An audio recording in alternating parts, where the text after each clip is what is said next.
अरे यार, क्या हुआ? रिकॉर्डिंग नहीं ऑन थी। मैं पूछने ही वाला था, मुझे लगा हो ना। मैं असल में अभी एक और मीटिंग करके हटा, उसमें रिकॉर्डिंग की थी, मेरे ब्रेन से निकल गया। खैर, अब कर दी है रिकॉर्डिंग। अभी मैं क्या करता हूँ कि मैं थोड़ा सा इसको पीछे से शुरू करता हूँ। अच्छा जी। तो वैसे तो आपको पता चल गया है, लेकिन मैं दोबारा रिपीट कर रहा हूँ सिर्फ वीडियो के लिए कि हमने अब स्टडी करना है डेटाबेस को। तो डेटाबेस को स्टडी करने के लिए हमें पता होना चाहिए कि PHP माई एडमिन क्या है, और उसके ये अंदर जो मैंने लिख जुबान लिया। इस्तेमाल होने वाली है वो माई एसक्यूएल की है। जी क्या कह रहे हैं? ये मैंने लिख लिया, वहां से आप बता दें जहाँ से स्टार्ट किया था। अच्छा चलें, ठीक है। तो यहाँ से हमने माई एसक्यूएल को स्टार्ट करने के लिए, मतलब PHP माई एडमिन को चलाने के लिए हमने इसको स्टार्ट करना है। यहाँ पे स्टार्ट का बटन है। और जी।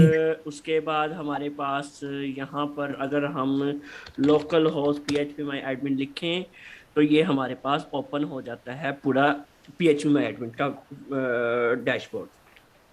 ठीक हो गया। यहाँ जो लेफ्ट साइड पे ये आ रहे हैं, ये मेरे तमाम डेटाबेसेस हैं। तो जी। मैं इनमें जब क्लिक करूंगा तो हर डेटाबेस में एक या एक से ज्यादा टेबल हो सकते हैं। जी। इस मेरे डेटाबेस में सिर्फ एक टेबल है जिसका नाम है इनवॉइसेस। ठीक हो। मैं इनवॉइसेस पे क्लिक करता हूं अगर, तो अब मुझे पता है कि टेबल के अंदर रोज एंड कॉलम्स होते हैं। जी। ठीक है। तो रोज एंड कॉलम्स में मेरे पास यहाँ पर, आपको पता है कि कॉलम ये हैं: customer name, customer email, date, project name, total charges. और ये मेरे पास जो नीचे आ रहा है, यानी कि ये आमना मुनव्वर हसन रजा, यहाँ पे जो नीचे डिटेल आ रही है, ये मेरे पास क्या है? ये डाटा। डाटा उसका आ रहा है रोज के अंदर, मतलब जो मेरे डाटा बढ़ता जा रहा है आगे। ठीक ठीक हो हो गया। गया। तो जी। इतना कोई क्वेश्चन अभी तक? नहीं, ठीक हो। अच्छा। तो जब भी हम डाटा फेच करते हैं, डाटा इंसर्ट करते हैं, डाटा अपडेट करते हैं, तो अगर हमने किसी मखसूस कॉलम को करना होता है, किसी मखसूस चीज को करना होता है, तो हम उसे कॉलम का नाम ले लेते हैं। जी। और हमारे पास यहाँ पे आईडी भी आ रही है, जैसा मैंने आपको बताया था। और जी। डेटाबेस में जब हम टेबल बनाते हैं तो तब हम उसकी जो आईडी होती है उसको हम करवाते हैं ऑटो इंक्रीमेंट। Auto increment. हाँ जी। जो डीबी टेबल आईडी ही होती है वो हम ऑटो इंक्रीमेंट करवाते हैं। इसका जो आसान लफ्जों में जो मतलब बनता है वो ये कि हम जब डाटा ऐड करवाएंगे ना, कोई नया डाटा ऐड करवाएंगे, हम उसको बताएंगे नहीं कि कौन सी आईडी ऐड करनी है। जी। अभी मैं अगर इंसर्ट करूंगा तो मुझे बताने की जरूरत यहाँ पे, जिस तरह मैं क्या करूंगा। अभी ये मैंने इंसर्ट पे क्लिक किया, मेरे पास एक फॉर्म बन के आ गया, समझ ले, सिंपल सा फॉर्म है। कोई जी। इसमें चीज नहीं है। ये पहला कस्टमर नेम है, कस्टमर ईमेल है, प्रोजेक्ट नेम, ये मेरे वो कॉलम नेम बने हुए, मैं नया डाटा इंसर्ट कर रहा हूँ। ठीक है। जी। यहाँ पे मुझसे पूछ रहा है आईडी, मुझे देने की जरूरत नहीं है। यहाँ पे अभी तक मेरी 3 आईडीज आई हुई हैं। मैं जी। यहाँ पे एक नई आईडी बनाता हूँ, एक सॉरी नया डाटा इंसर्ट करता हूँ। तो जुबैर, जुबैर की ईमेल दे देते हैं हम यहाँ पर। उसके बाद जुबैर प्रोजेक्ट दे देते हैं। उसके बाद टोटल चार्जेस, जी जुबैर को हम कहते हैं काफ़ी सारे चार्जेस। उसके बाद जो इनवॉइस नंबर है वो हम कहते हैं कुछ भी। पेड चार्जेस जो हैं, जुबैर ने हमें अभी तक 3600 रुपया दे दिया है कह देते हैं। तो हम कहते हैं जी गो। जी। अब मैं इसको गो करूंगा, अब मैं दोबारा इधर ब्राउज का बटन आ रहा है, अगर इसको मैं क्लिक करूं तो यहाँ पर मेरे पास ये जुबैर की एंट्री आ गई है। जी। और इसका मेन मकसद क्या है? अब मैं सारा बताऊंगा आपको, वही बताता हूँ। और यहाँ पर ये देखें, ये 4 खुद ब खुद आ गया। आ गया। इसको कहते हैं ऑटो इंक्रीमेंट। खुद ठीक ब हो। खुद वो एक नंबर बढ़ता जाएगा हर न्यू एंट्री के ऊपर। जी। अच्छा। तो जब हम टेबल बनाते हैं तो हम तब ऑटो इंक्रीमेंट लगाते हैं। वो सारा कुछ मैं आपको बताऊंगा इंशाल्लाह ताला साथ साथ। अच्छा। अब आपका एक क्वेश्चन है कि इन चीजों का मकसद क्या है, मतलब इन बनाने का। जी। तो इनका मकसद ये है कि आप इनके बगैर कुछ कर ही नहीं सकते अगर आपने पूरी वेबसाइट तैयार करनी है। जी। अब आपके पास 1000 प्रोडक्ट्स हैं, जी। आप उनको कहाँ मैनेज करोगे? कोई ये कुछ सोचा आपने कि अगर आपके पास 1000 प्रोडक्ट हैं, लेट्स से जो एक प्रोडक्ट हमारे पास होती है, तो मेरे पास यहाँ पर जो एक प्रोडक्ट होती है उसके अंदर मेरे पास क्या क्या आता है, उसका एक नेम आता है, ऐसा ही है। जी आता उसकी है। एक डिस्क्रिप्शन आती है, उसकी एक प्राइस आती है, पर और उसकी एक बटन। या एक से ज्यादा तस्वीर आ जाती है, एक शॉर्ट जी। डिस्क्रिप्शन आ जाती है, और सिटी लोकेशन वगैरह आ जाती है, कौन सी सिटी में प्रोडक्ट मिल रही है, इटीसी। इस तरह के कुछ डाटा जो है वो आ रहे होते हैं। अब ये तो सिर्फ एक प्रोडक्ट की मैंने बात कर ली। अब क्या जी। आपने दूसरी प्रोडक्ट बनानी है तो आप ऐसे चलते जाओगे? नहीं। कितना मुश्किल हो जाएगा उसको मैनेज करना। ये और तो ना आप कोई प्रॉपर फॉर्म बनाओगे डाटा एंटर करने के लिए, प्रॉपर हमारे पास कोई निज़ाम नहीं होगा उसको देखने के लिए, तो हम वो इतना कुछ कोडिंग के साथ तो नहीं कर सकते मैनेज। ये तो है। तो हम उसके लिए क्या करते हैं, हम उसके लिए सिंपली डेटाबेस एक तो बना लेते हैं। जी। फिर हमारा काम डेटाबेस में ज्यादा रहता नहीं है, डेटाबेस सिर्फ हम डेटाबेस और उसके टेबल और उसके अंदर कॉलम्स क्रिएट करने के में काम आता है। उसके बाद उसके अंदर एडिट, उसके अंदर डिलीट, उसके अंदर अपडेट, कुछ भी करवाना हो हम फ्रंट एंड, मतलब एक प्यारा सा इंटरफेस बनाते हैं, उसके अंदर प्यारा सा फॉर्म बनाते हैं, और उस फॉर्म की मदद से हम वो डाटा इंसर्ट भी करवाते हैं। एक बटन दे देते हैं अगर डाटा डिलीट करवाना है। हम इस तरह से मुख्तलिफ ऑप्शन दे सकते हैं उसको इंसर्ट, अपडेट, डिलीट या व्यू करने के लिए। तो ये काम होता है डाटाबेस का। ठीक हो गया। अब मैं इसकी ना आपको एक प्रैक्टिकल एग्जांपल देता हूँ, आपको उससे थोड़ा सा कह लें कि ज़्यादा आइडिया भी मिल जाएगा। So just let me go here, freshermate.com। अच्छा, सबसे पहली मिसाल तो हमारे पास यही आ जाती है कि जब हम किसी जगह पे जाके लॉगिन करते हैं, ठीक है, जी। तो मेरी लॉगिन डिटेल किसी डेटाबेस में पड़ी होगी ना, जी। तो वहां से ये देखेगा कि ये ठीक है या नहीं। अब मैं इसको लॉगिन पे क्लिक कर देता हूँ। अब मैं यहाँ पर माय पैनल पे आता हूँ और मैं कहता हूँ जी किसी को भी चले, डिपार्टमेंट में आ जाते हैं। अब मेरे पास ये जो आ रहा है डाटा, ये डाटाबेस के अंदर से आ रहा है। जी। अब डेटाबेस में अगर ज़ाहिरी तौर पे देखा जाए, जिस तरह मेरे पास यहाँ पे ये डेटाबेस है एक, ये है तो इसका ही, लेकिन ये लोकल है और ये वेबसाइट अभी लाइव है, तो वो थोड़ा डिफरेंस सिनेरियो वो बाद में आपको बताऊंगा। अच्छा, तो इस टाइप का डेटाबेस है। ये डिपार्टमेंट यहाँ पर देखें किस तरह के दिखते हैं, और यहाँ पे देखें कितना प्यारा मैंने निज़ाम बना लिया है। जी। ठीक है, अब मैं यहाँ से एक नया डेटाबेस भी ऐड कर सकता हूँ। सॉरी, डेटाबेस नहीं, नया डिपार्टमेंट। मुझे वो डेटाबेस के अंदर जाने की जरूरत नहीं है। मैं यहाँ पर कहता हूँ जी जुबैर डिपार्टमेंट, और मैं इसको ऐड न्यू पे क्लिक करूंगा, तो मेरा ये डेटाबेस के अंदर एंटर हो जाएगा। जी। मुझे डेटाबेस में जाके वो चीज नहीं करनी पड़ी। मैंने वो चीज फ्रंट एंड में यूजर की साइड पे खूबसूरत सा बना के उसको सिस्टम दे दिया। वो इजीली मैनेज कर रहा है, अब उसको दिख गया है। अब वो यहाँ पे रीड भी कर रहा है इसको, मतलब उसके सामने दिख रहा है उसको। ठीक है, जी। और वो चाहे तो इसको एडिट भी कर सकता है। तो मैं कहता हूँ जुबैर डिपार्टमेंट 2, और मैं अपडेट पे क्लिक कर देता हूँ। तो अब मेरे पास ये अपडेट हो गया है। ठीक है, जी। और ठीक। इसी तरह मैं इसको यहाँ चाहूँ तो डिलीट कर सकता हूँ, और ये मेरे पास वो डिलीट भी हो गया है। जी। तो डेटाबेस में सब कुछ बैकएंड पे हो रहा है, फ्रंट एंड में हमें सिर्फ एक आधा बटन चाहिए, एक फॉर्म चाहिए, और हमारा सेटअप तैयार हो जाता है। बस पीछे क्यूरीज चल रही होती हैं। क्यूरी लगानी हमने एक बार है, हमें वो बार बार नहीं लगानी पड़ेंगी। फिर अगला काम उन क्यूरी का अपना है, हर एक फंक्शन की एक क्यूरी लगेगी। अब ऐसा जी। नहीं है कि हमने प्रोडक्ट लगाना था, हर प्रोडक्ट के लिए बार बार कोड लिख रहे हैं हम। नहीं, जी वो बात बिल्कुल गलत है।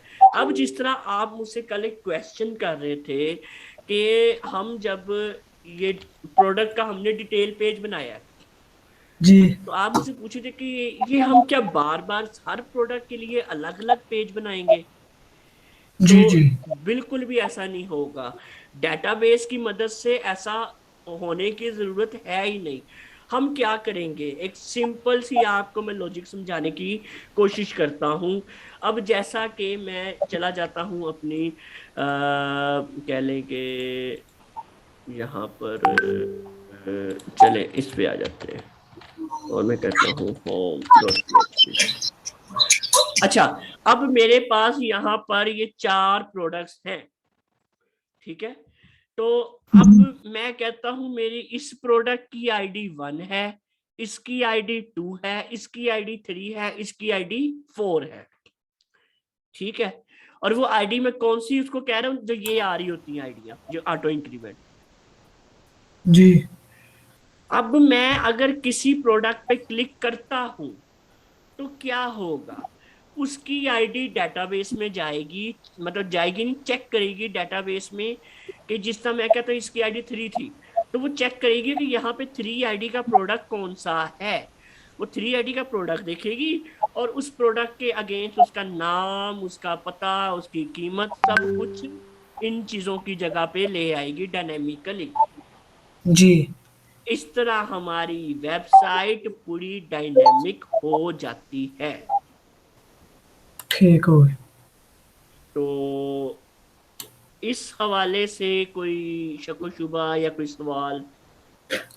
नहीं ठीक है, कल प्रैक्टिकल करके देखूंगा ना, फिर चला सकते। हाँ, वो जाहिर बात है, अभी आप पीएचपी में एडमिन थोड़ा सा देखेंगे, इसको थोड़ा स्टडी करेंगे। अभी इस वीडियो में ही हम एक और काम करते हैं कि हम एक डेटाबेस क्रिएट कर लेते हैं, ताकि आप कल पंगे ले सकें उसके साथ थोड़े से। जी डेटाबेस क्रिएट करने के लिए ये न्यू का बटन आ रहा होगा आपके पास सबसे ऊपर, तो इसको हमने क्लिक कर देना है सिंपली। जी यहाँ पर आपने डेटाबेस का नाम देना है, जी बगैर स्पेस के।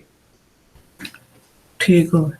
मैं कहता हूँ जी जुबैर डीबी, कुछ भी नाम दे सकते हैं, जी पर ये कोशिश करनी है कि पहले वो नाम यहाँ पे ना हो। अब आपने यहाँ पर और किसी ऑप्शन को नहीं छेड़ना, बस जी जुबैर डीबी नाम दे दिया, क्रिएट पे क्लिक कर देना। अब हमारा डेटाबेस क्रिएट हो गया है, लेकिन अभी तक इसमें कोई भी टेबल नहीं है। जी अब क्या होगा, अब ये होगा कि हमने, जिस तरह मेरे पास ये है जुबैर डीबी, ठीक है, तो इसको मैं बंद कर देता हूँ। अब ये मेरे पास जुबैर डीबी सबसे नीचे आपको दिखाई दे रहा होगा इधर साइड पे। जी जी दिखाइए। तो अब मैंने इसके अंदर टेबल बनाना है, मैं इसको क्लिक करूंगा, ये मेरे पास एक खाली पेज ओपन कर देगा जहां पे वो कहेगा टेबल क्रिएट करो। जी जी तो मुझसे पूछेगा टेबल का नाम क्या रखना है।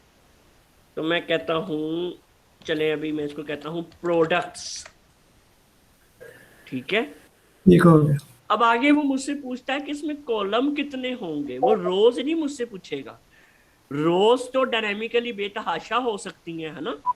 हजार जी भी प्रोडक्ट आ सकते हैं, 2000 प्रोडक्ट्स भी आ सकते हैं, प्रोडक्ट्स तो लातादाद आ सकते हैं। जी लेकिन कॉलम तो एक हमारे डिसाइडेड ही होंगे ना। कॉलम क्या होंगे जी, प्रोडक्ट का नाम, प्रोडक्ट की कीमत, प्रोडक्ट का डिस्क्रिप्शन, प्रोडक्ट की इमेज, ये 3-4 इंपॉर्टेंट होती हैं चीजें, ठीक है। जी और एक हमारी आईडी, आईडी को हमने अभी नहीं भूलना कभी भी। ठीक हो। हम इसको कर देते हैं 5, कि हमें टोटल 5 कॉलम चाहिए फिलहाल के लिए। तो मैं इसको कर देता हूँ गो। मैंने पाँच। गो किया। 5 मुझे ऐसे चाहिए थे कि यहाँ पे मुझे एक आईडी चाहिए, यहाँ पे मुझे एक कह लें कि नेम चाहिए प्रोडक्ट का, यहाँ पे मुझे उसकी प्राइस चाहिए, यहाँ पे मुझे उसकी इमेज चाहिए, यहाँ पे मुझे उसकी डिस्क्रिप्शन चाहिए, जी ठीक है। ठीक हो गया। अब आईडी जो है, ये मैं चाहता हूं कि हर एंट्री के साथ खुद ब खुद एक नंबर का इजाफा हो जाए। जी वो लगा देंगे। तो ऑटो इंक्रीमेंट के लिए हम क्या लगाएंगे, यहां पर एआई नजर आ रहा है आपको, आ रहा है। इसका मतलब है ऑटो इंक्रीमेंट। ठीक हो। तो हमने ये नीचे चेक आ रहा है, आ रहा है। हमने इसको क्लिक कर देना है। चेक को क्लिक किया और मैंने कुछ नहीं किया, ये खुद ब खुद लिखा आ गया प्राइमरी। जी। ठीक है, इसके बारे में परेशान नहीं होना। अभी ये प्राइमरी क्या है, ये चीजें क्या हैं, वो मैं आपको सारा कुछ इंशाल्लाह नेक्स्ट वीडियो में, नेक्स्ट मतलब लेक्चर में भी बताऊंगा। तो इसको ऑटो इंक्रीमेंट कर दिया और मैंने अभी किसी चीज को नहीं छेड़ा। यहाँ पर मैंने और किसी भी ऑप्शन को टच किए बगैर क्या करता हूँ, सेव आ रहा है, सेव पर क्लिक कर देता हूँ बस। जी। मेरे पास ऑटो इंक्रीमेंट के साथ आपको पता है एक प्राइमरी की लिखा आया था। जी। जी आ रहा है। वो प्राइमरी की वजह से यहाँ पर एक सुनहरी सी हमारे पास की आ गई है, चाबी आ गई है। ये 12वीं में मेरा कल पढ़ाया था ये। एक तो सेम वैल्यू नहीं होती, इसकी नल वैल्यू नहीं होती। बिल्कुल बिल्कुल, प्राइमरी की, फॉरेन कीज। तो ये जी चीजें जी। मैं इंशाल्लाह ताला आपको नेक्स्ट वीडियो में एक्सप्लेन करने वाला हूँ कि ये सब है क्या। ये अभी जस्ट मैंने आपको खाली सा टेबल बना के दिखा दिया है। एक चीज याद रखिएगा कि अभी आप इंसर्ट पे जाते हैं और आप यहाँ पर कोई नाम लिखने की कोशिश करते हैं और गो पे क्लिक करेंगे तो ये आपको अभी नाम एंटर करने नहीं देगा। क्यों? उसकी वजह क्या है, उसकी वजह ये थी कि हमने इसकी जो टाइप है वो हमने इंट रखी हुई थी, ये इंट। जी। अब ये टाइप्स क्या होती हैं, ये भी आपको मैं चाह तो रहा था कि नेक्स्ट वीडियो में बताऊं, लेकिन मैं ये भी चाह रहा हूं कि आप नेक्स्ट वीडियो तक थोड़ा पंगे लें डेटाबेस के साथ। तो मैं कोशिश करता हूं कि आपको टाइप्स भी इसी में ही बता देता हूं। फिलहाल मैं क्या करता हूं कि ये सिर्फ बताने के लिए किया था, मैं एक बार ये चेक ऑल मैंने सबको चेक किया और मैं आईडी के बजाय बाकी सबको जो है मैं यहाँ से ड्रॉप कर देता हूँ फिलहाल, और इसको यस कर देता हूँ। अभी मैं क्या करता हूँ, अभी हम दोबारा इसको बनाएंगे लेकिन हमें पहले ये देखना है कि टाइप, डाटा टाइप क्या होती है। जी। डाटा टाइप बहुत इंपॉर्टेंट टॉपिक है, खास तौर पे अगर आपने सी प्लस प्लस, सी या जावा पढ़ी है तो उसमें आपको डाटा टाइप बहुत ही ज्यादा इंपॉर्टेंट पढ़ाई जाती है। जी। डाटा टाइप हमारे पास काफी तरह की होती है, जिनमें से दो या तीन हम बहुत ज्यादा इस्तेमाल करते हैं। उनमें से एक होती है इंट, जिस फ्लोट। इसका मतलब होता है इंटीजर, बिल्कुल फ्लोट भी होती है। Integer data. हाँ जी। जी। और एक हमारे पास जो बहुत ज्यादा इस्तेमाल होती है ना, वो होती है, मतलब वेबसाइट के लिहाज से मैं बात करने लगा हूं, वो होती है वारचार। बेसिकली ये होती है स्ट्रिंग। जी। स्ट्रिंग के बारे में सुना हुआ है आपने? जी। जी सुना है। ठीक है। जी। वार हम उसको जब डेटाबेस की जुबान में आते हैं तो हम उसको वारचार बोलते हैं। जी। और वारचार के अंदर आप कुछ भी अल्फाबेट दे सकते हो, ठीक हो गया। जबकि इंटीजर में सिर्फ आप नंबर दे सकते हो। जी। और उसके बाद एक और बहुत ज्यादा इस्तेमाल की जाने वाली है, वो है फ्लोट। इसका आपको जी। पता ही है। जी। तो अब हम क्या करते हैं, हम दोबारा बनाते हैं। तो मैं क्या करता हूं, मैं अपने टेबल में आ गया। इस टेबल में मैं स्ट्रक्चर का बटन आ रहा है, स्ट्रक्चर पे क्लिक करूंगा। ठीक है। ठीक हो गया। स्ट्रक्चर पे क्लिक करने के बाद मैंने अब टेबल बनाने हैं, टोटल बकाया मेरे 4 टेबल बनेंगे, मैं यहाँ पे 4 लिखूंगा। ये तब की सूरत हाल बता रहा हूँ अगर आपने डाटाबेस पहले ही बना लिया है, टेबल पहले ही बना लिया है, अब मजीद उसमें कोई कॉलम बनाने हैं आपने। जी। तो यहाँ पे पूछ रहा है कि कहाँ से शुरू करने हैं टेबल बनाने, सॉरी कॉलम बनाने। ये कॉलम एक तो पहला ही आपका आईडी का कॉलम बना हुआ है, तो मैं कहता जी। हूँ कि आफ्टर आईडी मतलब इसके बाद बनाना शुरू कर दो। और मैं गो पे क्लिक करूंगा। गो पे क्लिक करने के बाद अब मैं यहाँ पे पहले कॉलम का नाम दूंगा नेम, मतलब प्रोडक्ट का नाम। और अब यहाँ पे मैं टाइप सिलेक्ट करूंगा वार 4। ठीक हो गया। इसी तरह हम प्राइस करेंगे, इसकी हम इंट ले सकते हैं, हमें कोई मसला नहीं है। जी। उसके बाद हम लेंगे इमेज, इसको भी हम कह देते हैं फिलहाल वार 4। ठीक हो गया। उसके बाद हमने अगली क्या चीज लेनी है, डिस्क्रिप्शन। तो डिस्क्रिप्शन भी वार 4 ही हम ले सकते हैं। ज्यादातर हम इसमें एक और ऑप्शन होता है लॉन्ग टेक्स्ट, ठीक हो हम गया। ये इस्तेमाल कर सकते हैं। जी। तो इससे क्या होता है कि डिस्क्रिप्शन काफी बड़ी हो सकती है, तो वो आसानी से आ सकती है। जी। अब एक चीज आपने बिल्कुल ध्यान रखनी है, वो ये कि जब वार 4 की डाटा टाइप आपने देनी है, तो आपको उसकी लेंथ देना लाजमी होता है। जी। और हम उसकी लेंथ ज्यादातर देते हैं 255 या 250। ठीक हो ये गया। भी मेरी वार 4 है, तो मैं इसको भी 255 दे देता हूँ। खैर, मैंने ये वार 4 पहली और ये दूसरी, इन दोनों को जो है 255 की लेंथ दे दी है इसके नीचे।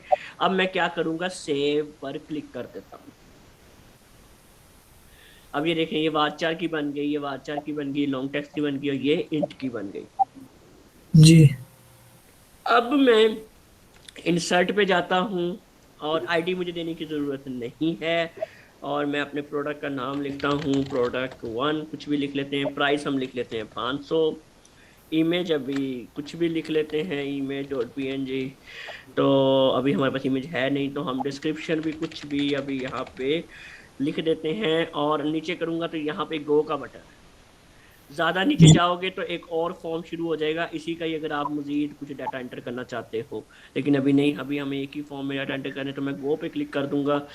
तो मेरे पास डाटा इंसर्ट हो गया है। ये क्यूरी, इस तरह की माई क्यूरीज होती हैं, जी। बिल्कुल बच्चों वाली क्यूरीज होती हैं। इंग्लिश में लिखा होता है कि जी इंसर्ट कर दो प्रोडक्ट्स में, मतलब प्रोडक्ट्स मेरे टेबल का नाम है, ये प्रोडक्ट मेरे टेबल का नाम है। यहाँ पे आईडी जो है वो उसने भी नल लिखा है, लेकिन ये खुद ब खुद दे देगा। नेम जो है प्रोडक्ट 1 आ जाए, मैंने प्रोडक्ट 1 दिया था। प्राइस ये सब कुछ, ये इंशाल्लाह आपको नेक्स्ट लेक्चर में बताऊंगा ही। अच्छा, मैंने अभी एंटर कर दिया। अब मैं क्या करूंगा, ये ब्राउज का बटन आ रहा है, मैं इस पर क्लिक करूंगा। तो यहाँ पे मुझे मेरी एंट्री नजर आ रही है। नेम के नीचे प्रोडक्ट 1, प्राइस के नीचे 500, ईमेल, डिस्क्रिप्शन, ये चीज़ें मेरे सामने आ गई हैं। अब मैं चाहूँ तो यहाँ पे मजीद डाटा एंटर भी कर सकता हूँ। ठीक है। ठीक हो गया। तो ये इसका हम लिख देते हैं उनके साथ, किन के साथ? जहाँ पे हम प्रोडक्ट शो करवाते हैं। हाँ जी, बिल्कुल करेंगे। वहाँ पे हम क्यूरी लगाएंगे सिलेक्ट की, हम इसमें डाटा सिलेक्ट करेंगे, फिर हम लूप चलाएंगे। ठीक है। जी। क्योंकि आपको एक चीज मैंने बताई थी कि हमारे पास एक होता है सिंपल वेरिएबल, एक होता है अरे वेरिएबल। जब जी। हमारे पास सिंपल वेरिएबल होता है तो उसमें तो सिर्फ एक ही चीज होती है, जी। लेकिन अरे होता है उसमें एक से ज्यादा चीजें आ जाती हैं। ठीक हो ठीक गया। हो। अब यहाँ पे मेरे पास फॉर एग्जांपल मैं इसकी एक कॉपी बना लेता हूँ। मैंने कॉपी पे क्लिक किया, तो ये एक सेम कॉपी है, मैं इसको गो कर देता हूँ, सिर्फ प्रोडक्ट 2 मैंने कर दिया। अब मेरे पास दो एंट्रीज आ गई हैं यहाँ पर। जी। अब जाहिरी बात है कि एक एंट्री नहीं है, तो दो एंट्रीज आ रही हैं यहाँ पर, तो मुझे अरे का इस्तेमाल करना पड़ेगा। करना पड़ेगा। जी। तो जब मैं सेलेक्ट करूंगा और पीएचपी के अंदर सेलेक्ट की क्यूरी चलाऊंगा, तो वो खुद ब खुद इसको एक अरे में बना देगा, जी। और फिर हम उस अरे के ऊपर लूप चला देंगे। ठीक हो गया। डन हो गया। इसमें कोई सवाल? जी नहीं, कल इंशाल्लाह करूँगा प्रैक्टिकल, फिर कोई हाँ, होगा। वो थोड़ा सा आप प्रैक्टिकली एक बार अभी अपने हाथ से करेंगे इसको, तो इंशाल्लाह ताला फिर आपको समझ आ जाएगी। ठीक हो गया। चलें, ठीक है फिर, ओके। ओके, अल्लाह हाफिज। अल्लाह हाफिज।